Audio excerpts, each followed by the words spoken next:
So I was standing in the supermarket the other day in the sugar aisle, of course, minding my own business, grabbing some clear sugar, when I hear a woman next to me say to her friend, "Get the monk fruit sugar. It doesn't spike your blood sugar."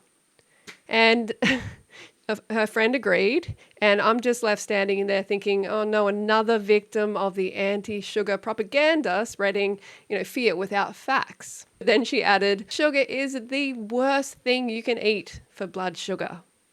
And I'm like, what? I mean, that was my limit. So I turned around, I said, as calm as I could, "Can I ask, why do you think a rise in blood sugar is bad?" Yeah, she turned around, she looked at me in shock because she's like, what? A stranger is talking to me. And she said, "Oh, because a spike means it's bad for you. Sugar causes a spike causes diabetes." I died a little bit inside there because that is the whole problem here. People repeat things they don't understand. So I said to her, "Do you know what a blood sugar spike actually is?" And she said rather confidently, "Yes, it's when your blood sugar goes up." And I basically said, exactly, it's a rise in glucose after you eat. It's not a medical emergency, it is necessary, and if you didn't have this rise in your blood sugar after you eat, eventually you would pass out. The rise means you received fuel. So demonizing that is like demonizing your heart for beating faster when you walk. But then she kind of doubled down and said, still, sugar actually spikes your blood sugar faster and higher than anything else. And I'm like, hang on a second. This is when I had to give her a bit of a biochemistry lesson in the grocery aisle. And this is what a lot of people think, right? They think if they eat sugar, they're going to get this crazy spike that is going to cause diabetes and it's all over. I said, actually, that's not true. And the glycemic index actually proves that. And she kind of looked at me like, what? What is going on? Like, you could tell she clearly didn't understand. She didn't even understand glycemic index. She's just used to using these health buzzwords without knowing what any of them actually mean. And that's why I feel like this education is really, really important, because there's a lot of misunderstanding and there's a lot of lies being spread about sugar for no good reason. So I said to her, the glycemic index, or the GI, measures how fast a food raises your blood sugar compared to pure glucose. And pure glucose is a GI of 100.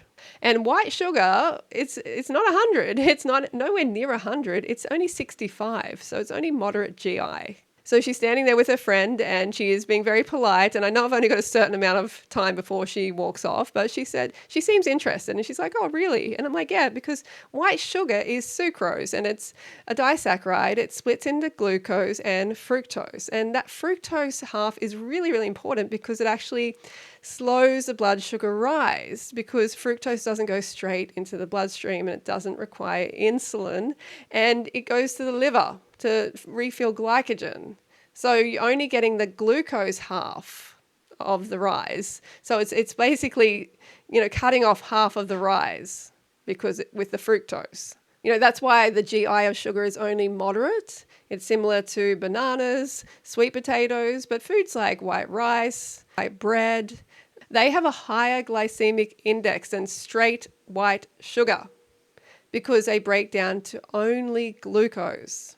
They don't come with fructose. If you're confused about glycemic index, basically it just tells you how fast a food turns into sugar in your blood. But we have a more important measurement, which is glycemic load, and I'll talk about that soon. So the woman's friend basically looks like she just discovered that Santa Claus isn't real.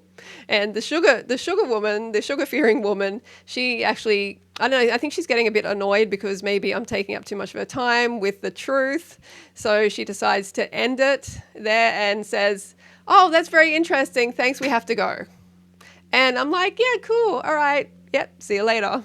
But I mean, it was good because I actually had quite a bit of time to speak to her and a friend, and I think it definitely made an impact. It can be quite hard to explain these sort of things, but I want to go on with this because this is, the subject that I want to cover today, including glycemic load. And I know it sounds a bit boring. It's like glycemic index, glycemic load, blah, blah, blah. But it's important you understand this because you're going to get people saying to you, "Oh, like, white sugar spikes the blood sugar. That's really bad." And you can now tell them the glycemic index is only 65. It's around like the same as a sweet potato.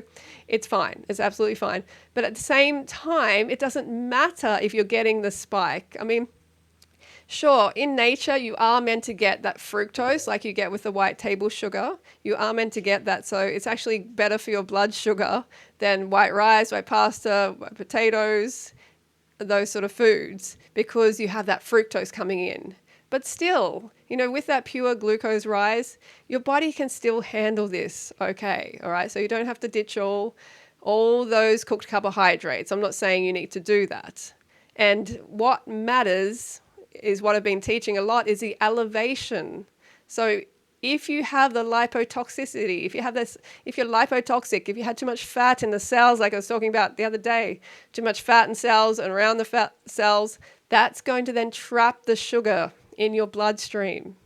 Okay, and then the blood sugar will stay elevated longer than it should be, sometimes hours longer. And that's where a problem can come in with insulin resistance and, type 2 diabetes. Okay, so hopefully that makes sense. So I didn't really get to tell this woman about like the spike and the elevation and everything like that and fat, but I did get to, give her some really good information. But glycemic load is actually more important than glycemic index because, you can have a high glycemic index on watermelon, for instance, but the amount of sugar that you actually get into the bloodstream, like the load, the total amount is going to be very small because it's mostly water. And this is an important factor. But the whole premise is based on like blood sugar spikes being bad. And that's the problem. Blood sugar spikes are not bad. That is how you get the fuel into your cell. Sure, if it goes like really, really high, it may indicate a problem. But I'm talking about normal blood sugar spikes. I'm not talking about people who have metabolic issues. Okay, those people still need to increase the amount of sugar, decrease the amount of fat, get rid of that lipotoxicity, and then they will, process the sugar, no problem. But it takes some time to reverse that. So the glycemic load is the total amount of glucose that enters your bloodstream. So glucose spikes aren't dangerous, they're necessary. Every time you eat, glucose must rise and fall. That rise powers your brain, your muscles, your organs. It's a beautiful thing. The only time it becomes a problem is when the glucose gets stuck in the blood. And I think I've explained this really well, and I'm hoping that a lot of you go around and spread the truth. Like we need to come together on this and actually educate people because people are drowning in fat. They're literally dying for this sugar message, for the sugar truth. Because if they actually increase the amount of sugar and really decrease the amount of fat, their health is going to improve. They literally will live longer. And that shows the importance of this message. So just to round it up, you don't want to avoid the spike. You want the spike. It's okay to have the spike. Just keep your fat intake low and don't be, combining a lot of fat and sugar together. These things don't work. We're a low fat frugivore species. We're not meant to have a whole lot of fat. It should be a seasonal thing. In nature, we wouldn't have got the level of fat that we're eating, and that's why there's a lot of metabolic problems, not from the sugar. So spikes are good.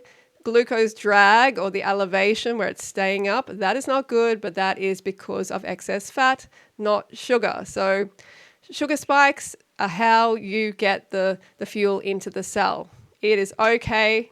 Go for it. White sugar is only 65, moderate on the GI, but even if it was 100, yeah, it's fine.